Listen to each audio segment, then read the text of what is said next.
Hi, I'm Gloria Cabral. Welcome to my home for the love of cooking. Come on in.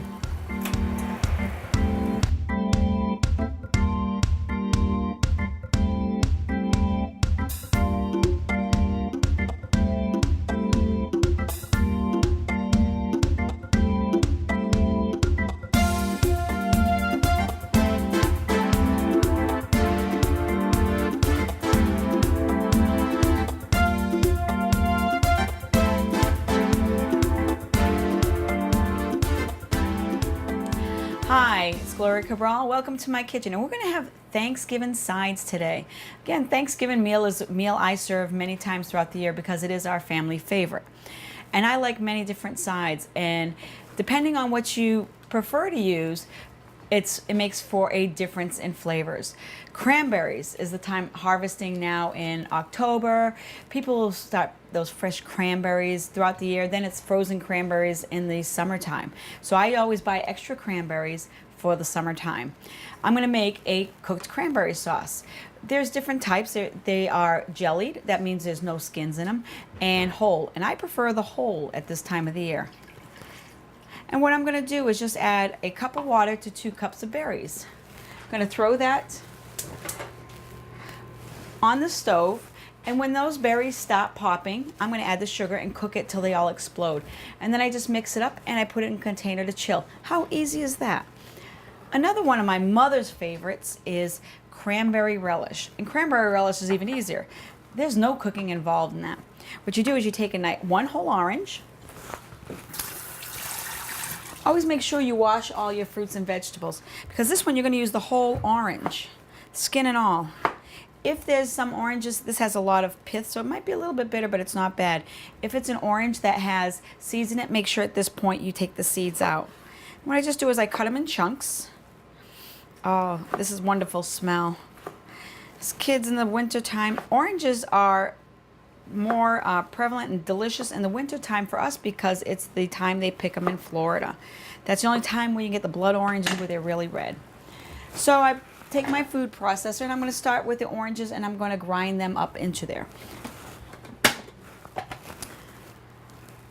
You can use a bigger food processor. I'm just doing it in my smaller one today to do in small batches.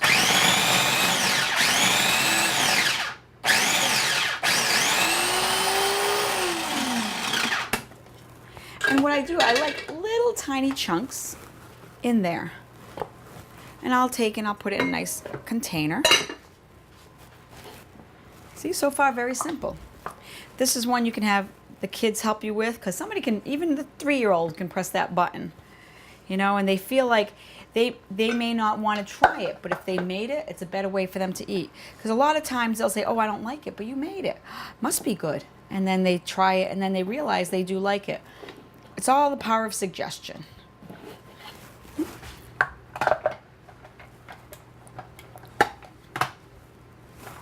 Make sure it's nice and tight in there.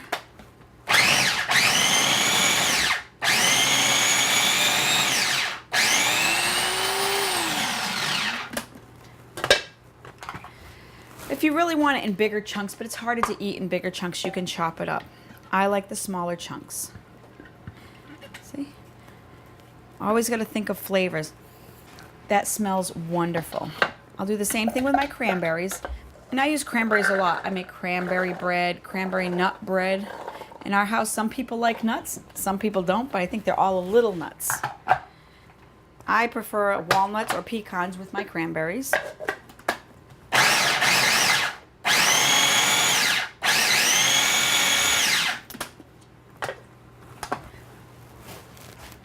Look how pretty those colors are.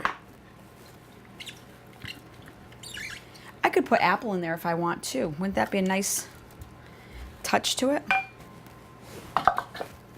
See, it's just your imagination. You're only limited by your imagination. I think somebody very famous other than me has said that.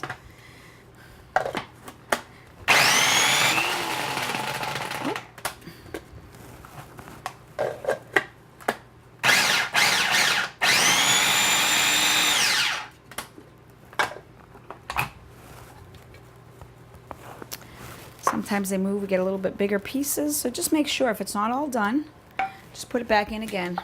Because no, some people don't like the big cranberries. I love taking cranberries right out of the bogs, rinse them off, and eat them. There we go. How hard was that, right? And the secret ingredient, a little bit of sugar. Now, a lot of recipes, Ocean Spray, this was from their recipe book online, and I cut the sugar in half because I don't like, it's not a dessert. This is a nice sweet, but not too sweet. Add it side to your table. And what I do is I make this at least a day or two before so the sugar starts to melt. And that's it, cranberry relish. If you want to add nuts, you can add nuts to that, some chopped nuts. Toast your nuts a little bit so they have a little bit more of a deeper flavor. How are our cranberries? Oh, they're just getting ready to start boiling.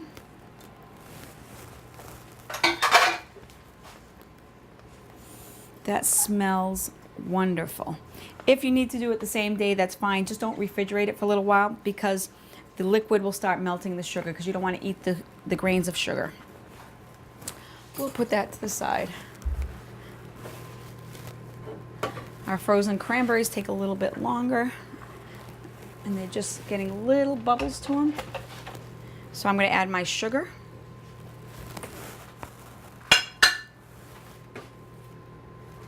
And cook it. How simple is that?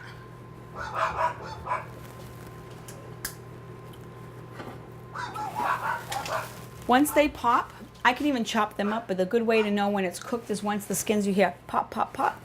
It brings it to a boil, put it in a bowl and let it cool. And we'll talk about different types of sugar. We're so used to using plain white sugar, which has just been refined, and they take the molasses out of it. That's why this is brown sugar. And brown sugar is traditionally what has a little bit of molasses flavor into it, and through the separation you get the white sugar, you get molasses, which gives it a nice rich flavor that we're very used to. Now this is maple sugar. This is, as we know, maple syrup cooked so fine and so thick. When it hardens and crystallizes, they grind it up into maple sugar. So you figure 40 gallons of sap from a maple tree gives me 1 gallon of syrup. 1 gallon of syrup probably gives me about a little bit more than this sugar. So you figure that much, which is about 9 or so pounds, cooked down will give me maybe a half a pound to a pound of sugar syrup. But it's a great alternative in some of our foods that I'll change to different sugars. This is, many different people use different sides, like I've said. I like squash. I like different types of squash. This is a butternut squash, acorn squash, a sugar pumpkin squash. There are cheese squash or Cinderella. They look like the pumpkin that Cinderella had. These type of squash, they're gourds, but they're for decorative looking. You don't want to cook with those, but they give a nice touch to your table with a little bit of a few apples and maybe some dried Indian corn to give it that whole festive look. What I'm going to do is I'll cut the acorn squash. Let me rinse these off. And I'll cut the butternut squash. This pumpkin squash, a lot of times I use it just, what I'll do is cut it, roast it a little bit, and fill it with pumpkin soup and give it a nice appearance at the table. Or you make a pumpkin rice. And I've had acorn squash made with pumpkin risotto served in the bowl, which is absolutely wonderful. It's great for people who prefer not to eat meat or less meat. For that, let me...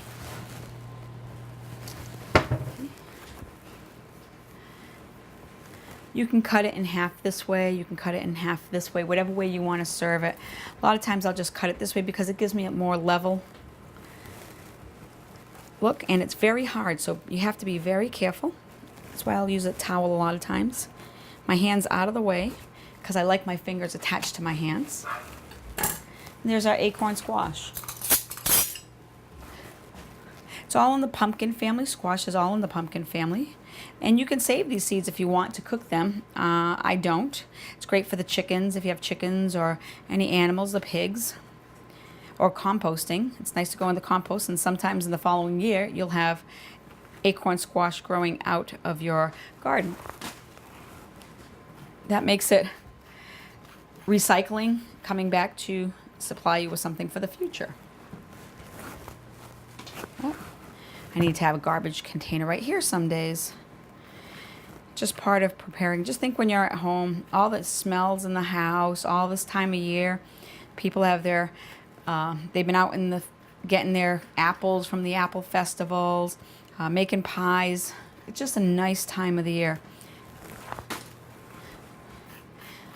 At Thanksgiving in our house, we probably have anywhere from, I'd say 12 to 15 every year. And it's wonderful because everybody looks forward to coming. And we look forward to seeing them. Sometimes we only see them at the holidays, but that's because we all live very busy lives. We make sure we spend that time together. Okay, this is a butternut squash, and this here part is solid, and this part here will be more hollow, and it's only probably a 1/2 inch of, that's where all the seeds are kept. So when you're cutting this, you have to be prepared. It's very hard to do. Usually I find somebody with more muscles than I do when I'm around. And this way, they can do this a lot better than me having a chance of slipping the knife. If you're lucky and you go to a store, there are some stores that you can already buy these pre-peeled. That's the stores I like because they're already peeled for me. Or I go to, in my town, we have somebody who grows them and he peels them. Same thing, we have our little center of all our seeds, and I just scoop that out. Nice and easy. There are so many different type of vegetables, and they're root vegetables because they grow, these stay outside a lot of times under the ground. They'll bury them with like hay or whatever during out the year, or they keep them in the root cellars, which years ago is where they would, as cold storage, where they used to save all their vegetables. So throughout the winter, they would have a fresh vegetable. Some people on certain diets will only eat whatever's in season, and that's usually like a macrobiotic diet. So this time of the year, they're eating all the root vegetables. In this, they will not eat them only at that time in the summer. They're eating whatever's grown, strawberries, blueberries, and they'll only eat what's grown locally. It's for their, so their body understands that whole wholeness to it. Very simple. One of these I will roast, and one of them I'm going to peel. If I serve it and I boil everything, I don't want my Thanksgiving sides to be like the nursing home, and that's a hard way of putting it, but everything's soft and mushy. So some things I will cook on the stove, some things I'll roast in the oven, some things I saute, just to give me different textures that will go great with my turkey meal. So I'm going to go put this one on a sheet pan, and this one we'll cut up. So I'm going to take, depending, I'll put the bigger one, I think, in the oven for a while to cook. It's going to take me 45 minutes to an hour at 350 degrees.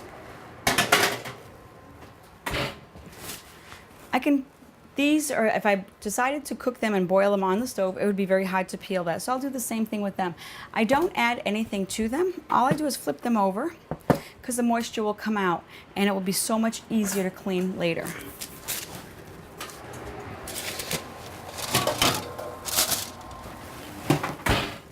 When planning out my Thanksgiving meal, I have to decide what I'm going to serve for sides because I don't want everything to be sweet, everything to be savory. I want a lot of different flavors and textures.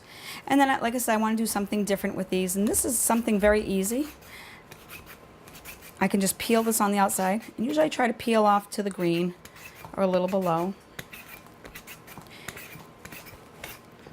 And what would you do with all that? See if I made a lot, because at this time of the year, everybody grows zucchini, everybody grows squash, and you give a lot of it away. And if it's not going to last, a lot of times I just peel it and freeze it and cook it as I need it. And that's why it says a lot of times I like it when it's already peeled, because I don't mind paying a little bit more, because as you see, it's a hard squash to peel. We do a lot with pumpkins throughout the year. So, but what's the difference between butternut squash, sugar pumpkins, acorn squash? When it's all cooked together, it's just a little bit different in flavor, but I can use it the same way. I can make a pumpkin pie, a squash pie. I can make acorn bread, just like I do pumpkin bread. It's all the same. Like I said, it may impart a little different flavor, but once you add spices, nobody really knows the difference. All they know, it's really good. Okay. What we made the other day was pumpkin ice cream. Oh my goodness, that was so good. All right, let's check on, I can hear them popping over here. Look how nice, how red. Think of all the colors we're adding. We're adding red, we've added orange. See if we can see how they're popping. And when they're all popped, we'll put them in a container. I found my dogs like the peels. The other day when I was peeling a bunch of squash, they were like, "Oh, Mommy, what do you have?" And they were eating all the peels. I'm like, okay, well, they like to eat vegetables. Let's clean that off. If I cook this all together, like I said, this is so thin, it's not going to cook the same as this. So I'm going to try something different. And I'm going to cut these in just about 1/4-inch slices.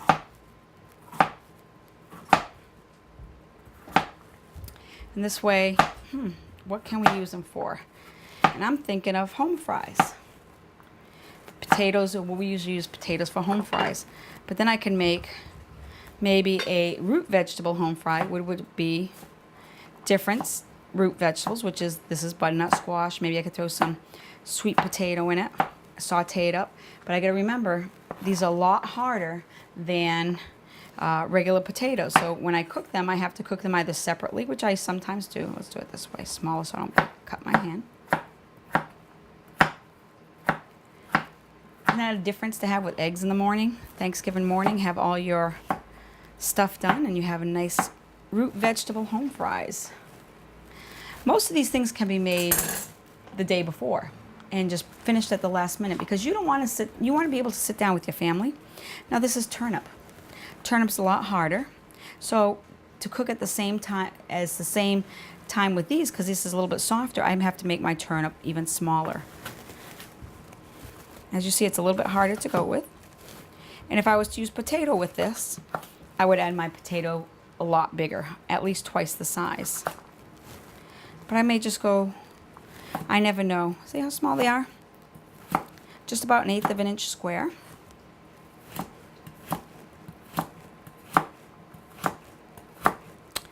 Cut those up, watch your fingers. And we're going to saute this, and I've got some going already, in a little bit of oil to have a different look. And then I'm going to put them in a bigger pan so they get crispy. And this right now is just the sweet potato. Oh my gosh, that smells so good. And the butternut squash. Let me put this in a bowl.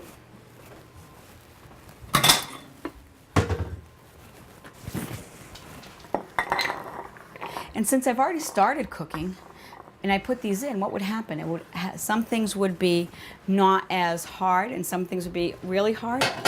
So I can always cheat and put this in the microwave for 2 minutes and then throw it in. Which I have many things in my microwave.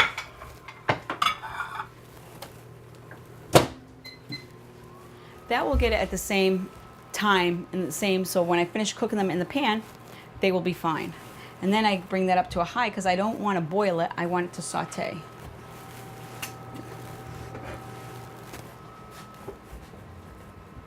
Here's our whole cranberry sauce. Nice and easy. I'm just going to now let it sit for a little bit more. I'm thinking, cranberries and sugar, very nice. But I need to take it one step higher. So one of my favorite spices is Chinese 5-spice. Chinese 5-spice has several different kinds of herbs in it: cinnamon, anise, little cloves, and a few other hidden spices that I won't tell you about. But when you open up, you'll just smell of Christmas. Now, anise is a flavor that not many people like because it's black licorice. But I liked that little bit of flavor. My husband and I both fight over the black jelly beans and black bears. So we like that little flavor in there. Getting those cooked there. Okay, this one what we'll do now is we have this extra. I'm going to carefully slice very thin.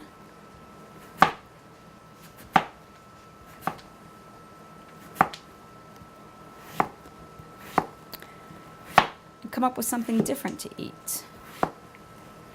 Because not everybody, again, like I said, everybody wants something different. What's special in your house? And then they want something different. So I'll just cut a few of these, and I'm going to take an apple. And different apples have different characteristics. This is the Granny Smith apple. At this time of the year is beautiful. It's very nice. It's a long holding apple, great in a pie or anything else. It's very tart. Honey Crisp is another one that would be good for this. They will hold up better than a Red Delicious apple. And that was our perfect, because it's at the same consistency as my other pieces in the back. I'll just bring them to you. And I just want to cook them a little bit. I can throw these in. In fact, I'm probably going to put them in a frying pan to give me more of my home fries flavor for that. Those are almost done for a bowl. I'll be right back. I just got a frying pan, and what I want to do is make sure my frying pan heats up first, because I want to be sauteing this. And sauteing means you have to put it on with hot oil on a hot pan. So I have the oil already there, and I'll add a little bit more of my friend. Again, it's a neutral oil. It's not olive oil. It's a canola oil or a safflower oil, sunflower oil, whatever you would prefer, but we'll put it right in there. My cranberries are all done. Look how nice they are. We can let that cool, and I'll put that in. I'll put it in a nice small bowl.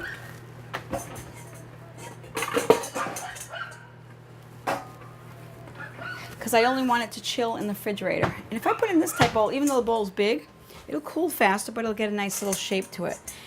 If I was making a jellied cranberry sauce without the skins, I would then put it through my food mill and strain it all out. Put it into a mold, and then I can mold it later. See? Cranberry sauce is all done. Now it's just to let it cool. All right. So we have our hot pan over there, and I'll get my apples going. What I want to do with the apples is layer my apples and my squash. Again, see, my apple's a little thicker, my squash a little thinner, because these are harder and these are softer, so they will cook differently. Okay, very, very simple. I can grease a little, put a little butter into it. I only like a little bit of butter on the bottom, just to help it with flavor. And I just layer my apples and squash into a nice decorative way.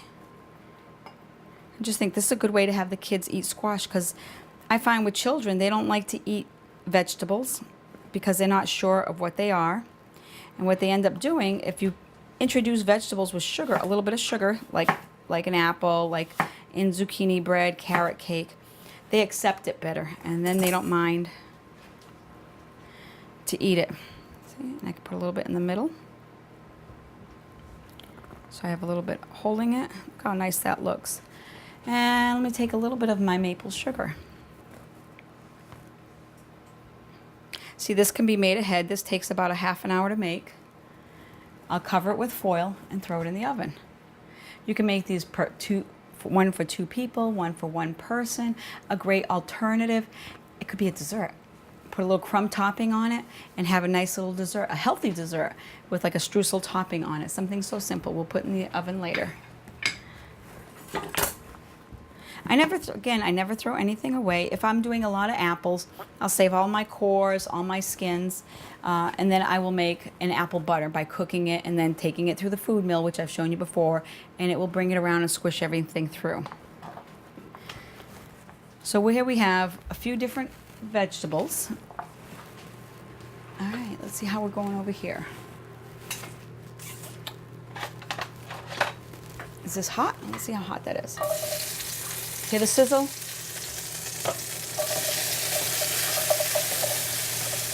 And I'll just put some of my vegetables in there, because if I put too many, it's going to get cold. And if it gets cold, it's not going to be, it's going to boil it. And I want it crispy, and I want it nice and crunchy. The only seasonings I usually put in any of my sides at the beginning is just a little salt and pepper. Salt will help bring out the flavor, the sweetness. and the pepper go inside.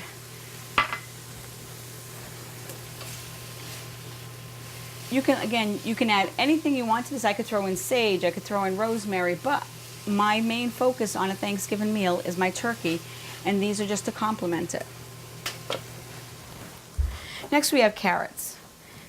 Carrots come in all different sizes. Some people use the baby carrots, which are basically a big carrot cut up and shaved down to be little cute little carrots. What I like to do is I like to cut them up into coins. And those I just like cooking plain, because one of my favorites are vegetables is turnips. And in Westport here, we're known for our Westport turnip, which is a purple top turnip.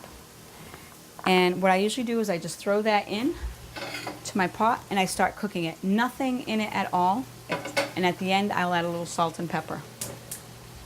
This one I'll save for later. Now potatoes. We make mashed potatoes. Everybody hates it. I do 10 pounds of potatoes at Thanksgiving in my house with all those people because I want leftovers. But if you mix them too much in your mixer, it becomes very starchy and you bring out all those starch flavors. So what I tend to do is I cook them, and this is hot.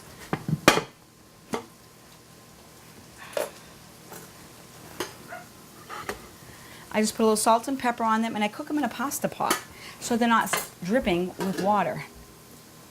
They're more or less being steamed. And as we see, that's really, really hot. But what happens, if you put too much water, then you get this big pasty blob, and mashed potatoes aren't as good. So I like to find my ricer,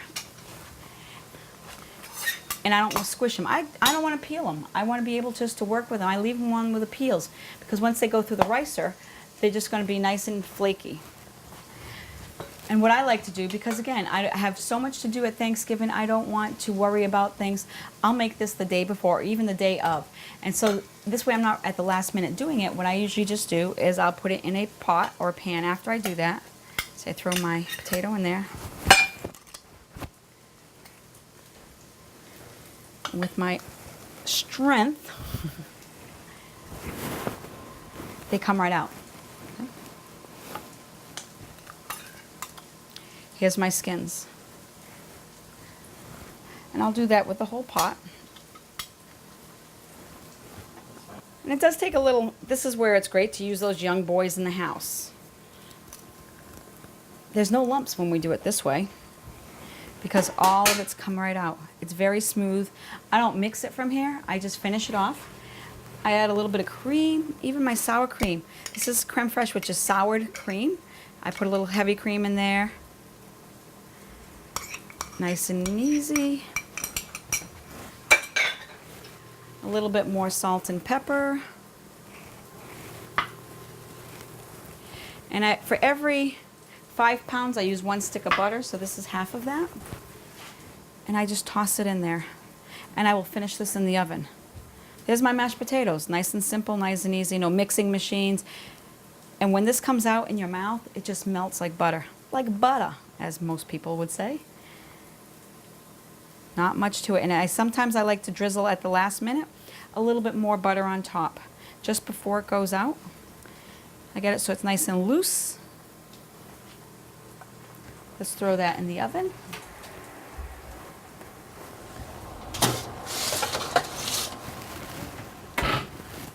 Let's move this out of the way.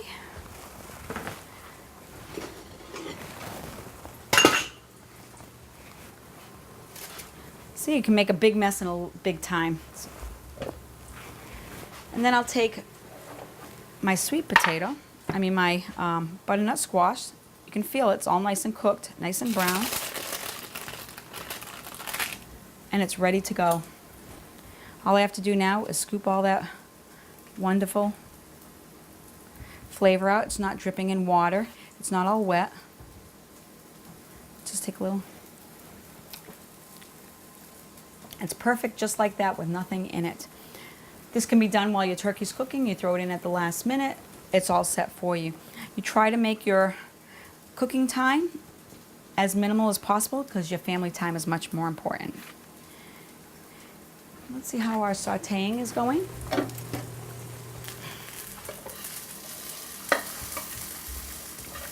Imagine if I put some ham in there or sausage in there. Look how nice that is. It's a different texture. I can add, again, cut up some apples at this point. Maybe I'll throw some apples in there. That would be a nice different change, depending on what I'm serving. But this is a different way of serving your vegetables at the table. So they can be sauteed and just warmed up at the last minute. One of my other favorites would be turnips. Like I said, this one here is a rutabaga, and we have turnips local in our town. Once this is cooked, I do the same thing. I throw it right through the ricer, so I don't have to mash it up. I cook it with very little bit of water, just enough to cook it, because I don't want soggy vegetables. I want a lot of flavor, and then I can add my butter to it later. A little pinch of salt, a pinch of pepper, and that's it. Once I put this all together, I'll show you what it looks like. All right, we're getting our vegetables all together. Look at the colors, textures. It's delicious. Smells great. Just all vegetables. This is great for our vegetarian guests. They could eat all the different textures, the flavors. There's different things. We're thinking root vegetables. So I make sure this is a little hot. All these were with sweet potatoes, a little bit of butter, and some brown sugar, which is very traditional. A pinch of salt. And the reason you add a pinch of salt to it is because it brings out that wonderful flavor. And I slowly cook it in there. Some people enjoy having marshmallows on the top of it. And I only like putting a few because that becomes a dessert. We don't want it to be too much of a dessert, or do we? So if we do, we add more. And it's just simple marshmallows. You can throw this back in the oven, or do as I do. I cheat. I go into the garage and give it a little color.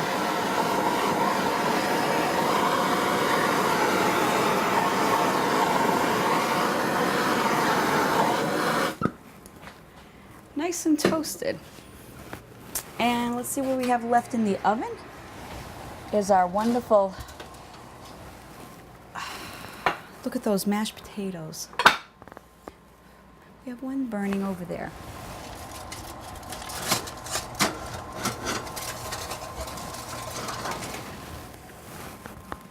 And our wonderful squash, butternut squash and apple. I added, here was just beets, and all beets are you just take them, you boil them. Once they're done, that they're tender fork, your fork goes right through, it's still tender. Peel them and let them cool, and I sliced it. This is jellied cranberry sauce, and it was the same way, except this was cooked at 220 degrees and put in a mold with a beautiful cranberry relish around it. All the different wonderful sides, and you can add your own peas and special things that you like. Many people like the casserole with the French onions, or crispy onions, and string beans. These are what we like. This is what's local to our area. Beautiful carrots, butternut squash, turnip, root vegetable home fries, apples and squash, sweet potatoes, beets, and our wonderful, yummy mashed potatoes. I hope you enjoy all these side dishes in your own home at Thanksgiving. And remember, we do this for our friends, our family, and for the love of cooking. Happy Thanksgiving, and God bless.